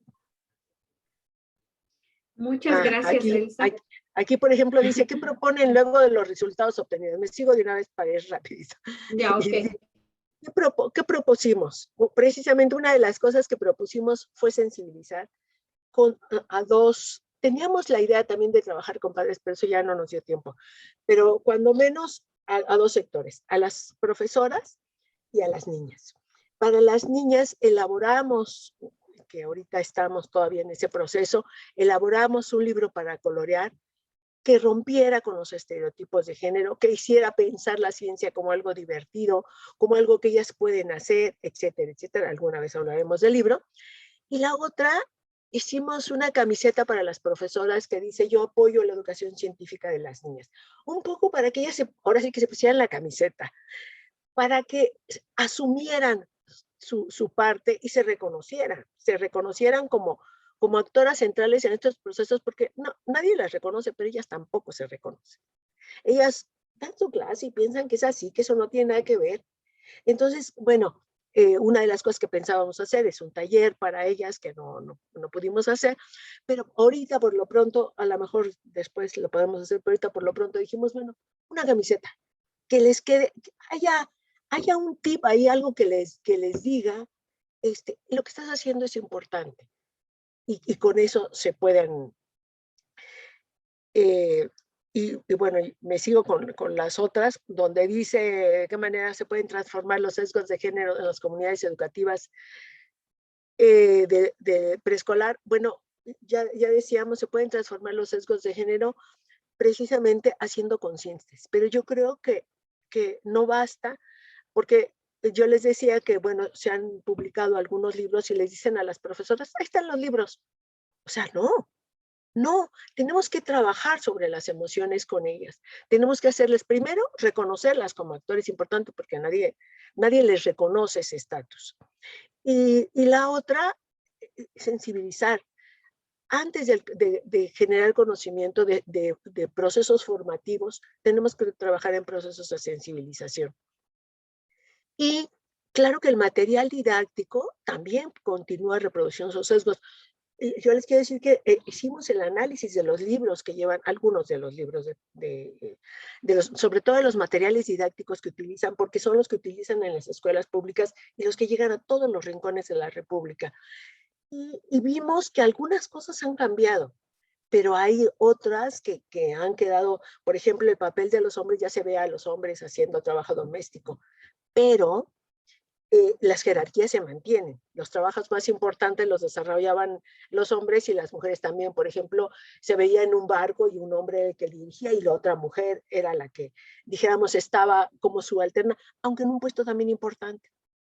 Entonces, hay, dijéramos, como algunas sutilezas que no quedaban ahí. Y la otra, en que las tareas de cuidado, todas eran mujeres.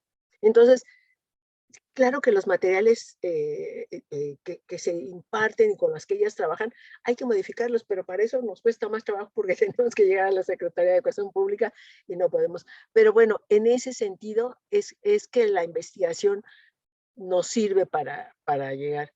Bueno, yo creo que hasta ahí las preguntas que me hicieron.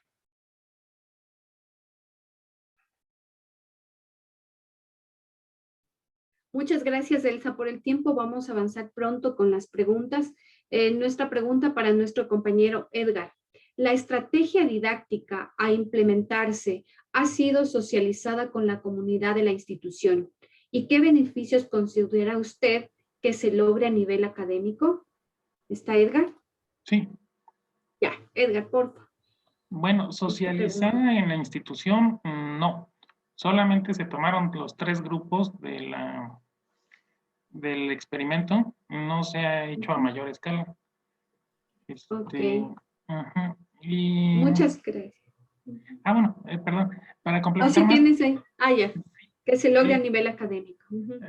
Pues el experimento se hizo con base a una taxonomía, la de Anderson y Cradwood, y que jerarquiza los niveles de avance cognitivo. Entonces, la idea es que se asimilen mejor los conocimientos de forma progresiva y que se reflejen en los resultados. Ok, muy bien. Gracias, Edgar. Tenemos para Ana Julia una pregunta.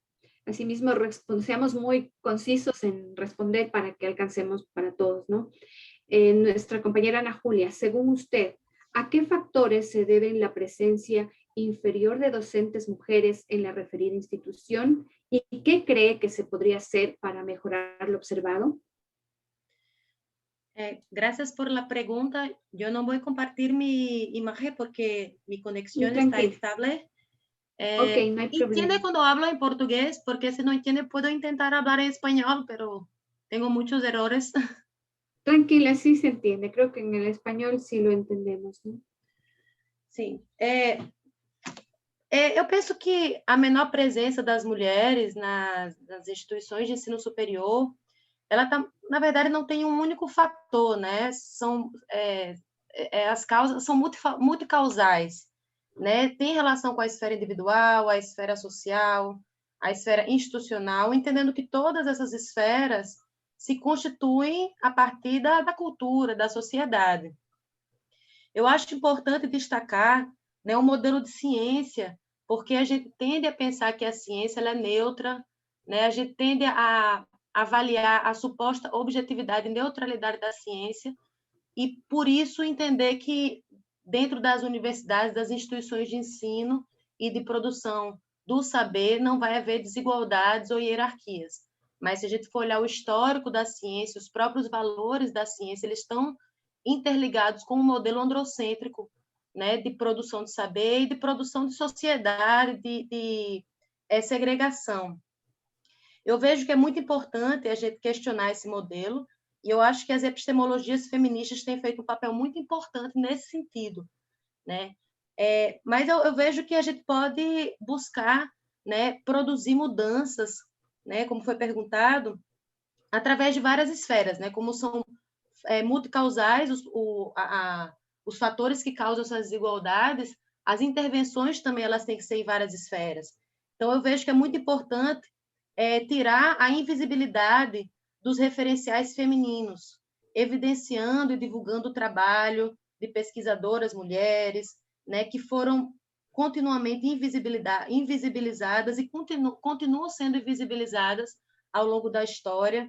É importante também a gente produzir, né, desenvolver programas, projetos nas instituições, com destaque nas instituições de educação, voltadas a identificar as desigualdades, promover políticas voltadas a reduzir essas desigualdades, com possibilidade de aprendizagem em várias esferas. Nesse sentido, né, também legislações e políticas públicas que garantam a igualdade. Em particular, também a questão da igualdade salarial, né, tendo em vista que essas desigualdades não estão apenas na educação, né, mas no meio do trabalho. A gente vê no Brasil, por exemplo, essas áreas que são consideradas, são vinculadas estereotipadamente ao masculino, no mercado de trabalho, elas abarcam muito mais homens e principalmente nos cargos de maior hierarquia. Então, as mulheres vão ficando cada vez mais excluídas, o que é chamado teto de cristal. Então, recentemente, por exemplo, o governo federal vetou um projeto de lei para aplicar multa às organizações que não garantem a igualdade salarial. Então, a gente vê a importância nas esferas também no âmbito político para que a gente possa pensar nessas mudanças dentro da nossa sociedade. E, em particular, volto a frisar a questão também de produzir informações, dados, indicadores para que a gente conheça melhor essa realidade, trazendo o fator racial também, né, para que a gente conheça melhor a realidade e possa pensar em políticas, em projetos para produzir mudanças. Muchas gracias, Ana Julia. Por el tiempo vamos a dar algunas preguntas, las otras son muchas preguntas, pero vamos con Friné, así de una forma también muy concisa. ¿Podrías comentarnos algunas de las estrategias musicales que implementaron en los talleres con las niñas? Mira, por lo regular, yo a veces inventaba yo cantos y les ponía un ritmo, porque realmente, por ejemplo, si yo iba a ver conteo, yo decía, ¿qué elementos quiero que el niño aprenda y qué movimientos quiero que los niños estén realizando? Entonces, uno de ellos fue eso, ¿no? El implementar unos nuevos cantos muy sencillos y repetitivos, pero donde siempre había movimiento y siempre había una canción. Trabajaba yo mucho con panderos o con claves. Los niños por lo regular no llevaban ningún instrumento, más bien ellos usaban mi pandero o usaban claves o usaban triángulos. Pero y también me basé mucho en Francisco Aquino. Este autor, o sea, ahora sí que me inspiró también para hacer este tipo de talleres. ¿Y qué otra cosa me preguntó? Sí, y ahora para ya terminar con las estrategias, ¿cuáles plataformas, si conoces, se pueden utilizar para implementar la música en los procesos de enseñanza-aprendizaje? Pues realmente les voy a decir la verdad. Yo desde muchísimo tiempo, ya tengo 30 años de servicio como maestra de educación física, y yo buscaba mucho la música. Por ejemplo, yo soy de las personas que veo una canción o escucho una canción y siempre estoy pensando, esa me sirve para ubicación espacial, esa me va a servir para eso, o cómo la puedo implementar, o cómo le puedo hacer. Siempre estar creando, y es lo que a veces muchos de las maestras se limitan a no buscar, porque yo, por ejemplo, en educación física, busco canciones para ubicación espacial, canciones para ritmo, canciones para equilibrio, o sea, para todo, y a los niños los estimula, los motiva mucho, y sobre todo que están aprendiendo, ¿no? Entonces, realmente que yo me agarre de un autor o de algo, o sea, de una canción, de música en especial, no, siempre estoy buscando de diferentes países, y siempre estoy creando qué es lo que les va a gustar a los niños, qué es lo que les va a motivar, y sobre todo lo que les va a dejar un conocimiento significativo, ¿no? Y no nada más en ese momento, sino en toda su vida. Entonces a mí me motiva mucho la música, las canciones, aunque yo no soy música, no soy cantante, pero me motiva mucho ver a los niños cómo ellos se divierten, cómo ellos se motivan, cómo ellos cambian su perspectiva, ¿no? de lo que están haciendo y por qué lo están haciendo. Entonces, realmente tiene que ser más bien uno sensible, porque es muy fácil pues poner la música y buscar buscar la música y ya, y ponerle cualquier cosa, ¿no? Sino tiene que uno ser sensible a estas cuestiones, ¿no? Para que los niños también lo disfruten, y yo también lo disfruto mucho. Que eso es importante también, el que los niños vean que tú lo disfrutas y ellos también, o sea, pues porque uno como maestra de preescolar, eres su ejemplo. Ya, muchas gracias, Friné. Y ahora vamos con Carla. Carla, ha causado muchas inquietudes tu presentación. Entonces, tienes tu primera pregunta. ¿Qué hacer para que las jóvenes que deciden seguir su vocación por la ciencia no la pasen tan mal al entrar en entornos de desarrollo profesional masculinizados? Bueno, yo creo que ahí el papel de las universidades a nivel institucional es fundamental. Creo que en primer lugar se pueden establecer estrategias efectivas desde diferentes esferas, por ejemplo, la aplicación de mentorías. También creo que los procesos sancionatorios en casos de discriminación, por ejemplo, como los que yo les había comentado durante la presentación, tienen que ser efectivos. La aplicación de normas, tanto como protocolos dentro de las universidades, tienen que ser efectivos y estas actitudes, estas actitudes discriminatorias, estas violencias dentro del ámbito educativo tienen que ser efectivamente sancionadas. Y para eso el rol de las universidades es fundamental en este acompañamiento, tanto, digamos, psicológico, como puede ser el apoyo de las mentorías, como este otro proceso sancionatorio. Y luego, siguiendo con el tema, ¿cuál es el estereotipo más marcado que se ha presentado? Si todos los estereotipos son externos o también internos.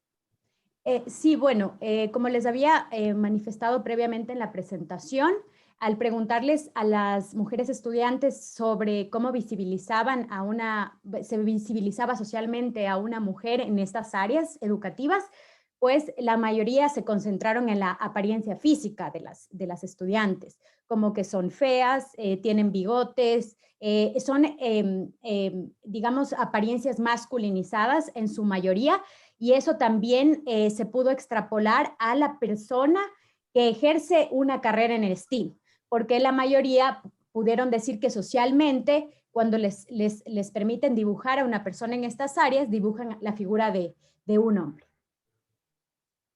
Ya, perfecto. Gracias, Carla. Y una pregunta también que es súper clara, que también aquí nos dice, según los resultados que ustedes obtuvieron en la encuesta, ¿tiene mucho que ver o interviene mucho la afectividad social y familiar para que las entrevistadas hayan elegido estudiar las carreras de STEAM? Sin duda, bueno, no podemos decir que un único factor es el determinante a la hora de impactar la participación, el ingreso, la participación y la permanencia de las mujeres en estas carreras.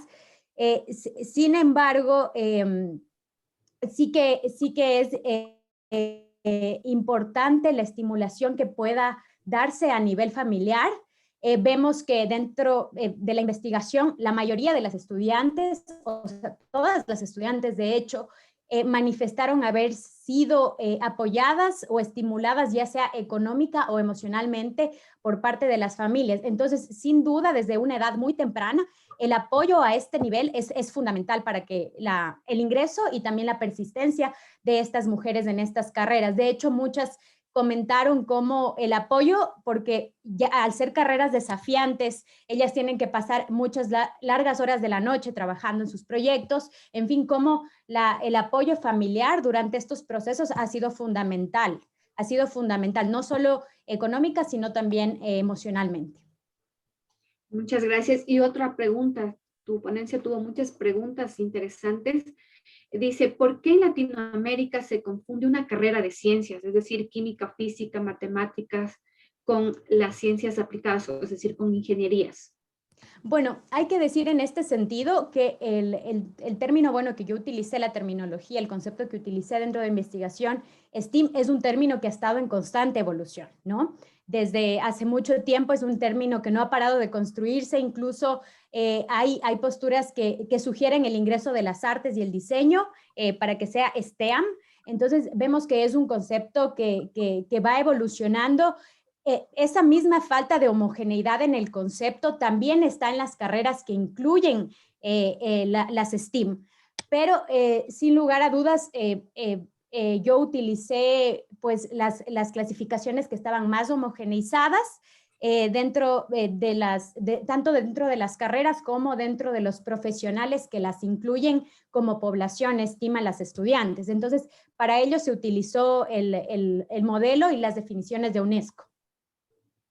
Muchas gracias. Y para cerrar ya tus preguntas, una última pregunta nos dice, a partir de tu estudio, ¿se puede decir si el hecho de que las mujeres deciden estudiar STEAM es una decisión de vocación o una influencia externa de algún tipo? Bueno, nuestras decisiones están marcadas, como hemos visto, por patrones socioculturales que están construidos. ¿No es cierto? No se debe a un único factor o a una vocación. En particular, es un tema, es un fenómeno complejo y multidimensional. Entonces, no podemos decir que se debe exclusivamente a una vocación. Aquí vemos que ha habido algunos factores que han sido estimulantes en todos estos niveles, no solo a nivel individual, como es en el caso de la pregunta, sino también a nivel familiar, a nivel educativo, con profesores que han podido potenciar pues esas habilidades con elogios que tal vez han permitido fortalecer la autoeficacia de las estudiantes. Entonces creo que sin duda se debe a una multiplicidad de factores que interactúan entre sí y que pues han producido que muchas de las estudiantes que estuvieron con nosotros pues dentro de la investigación hayan persistido en sus carreras. Muchas gracias, Carla. Les recuerdo que el enlace está disponible para el registro de todos los participantes, para nosotras también. Sí, y no sé si está aquí Acacia, una Muchas última gracias. pregunta. Gracias a ti, Carla. Acacia, ¿sí está? Carla, digo Acacia. Sí, sí. Acacia, para finalizar, un mensaje con respecto a cómo consideras tú o dónde podríamos seguir ejemplos de mujeres, como tú decías, Hipatías de Alejandría. ¿Cuál sería tu mensaje para muchas mujeres sigan ese ejemplo? Claro. Yo creo que, no sé si me oyen, he tenido problemas con el micrófono. Sí, ahora te escuchamos perfectamente. Qué bueno. La historia de las ciencias, decía en mi ponencia, es el reservorio más importante para buscar hacia atrás, pues, qué han hecho otros investigadores.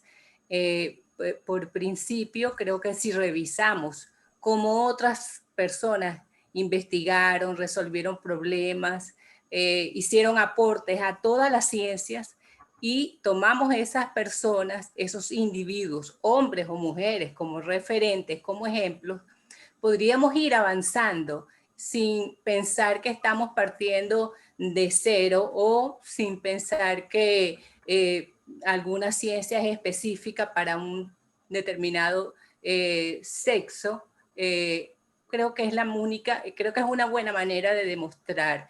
Y dentro de las estrategias, pues como comentaba la colega, la música, las películas son una estrategia, un recurso importantísimo para aprender también a investigar, para ver cómo otros investigan. Creo que tenemos que abrir ese abanico hacia la enseñanza de la investigación y bueno, luchar contra una burocracia académica e institucional que nos encausa y nos obliga a seguir por un solo camino, coartando libertades, creatividad, pero creo que en la medida en que juntemos esfuerzos como los que aquí se han visto, podemos hacer y abrir posibilidades de nuevas enseñanzas para formar investigadores, para formar epistemólogos desde pequeñitos, como lo hacen las compañeras desde México, de manera que creo que las puertas están abiertas y hay que seguir avanzando en ello a pesar de todas las alcabalas burocráticas que tenemos y que seguiremos encontrando. Muchas gracias, Acacia.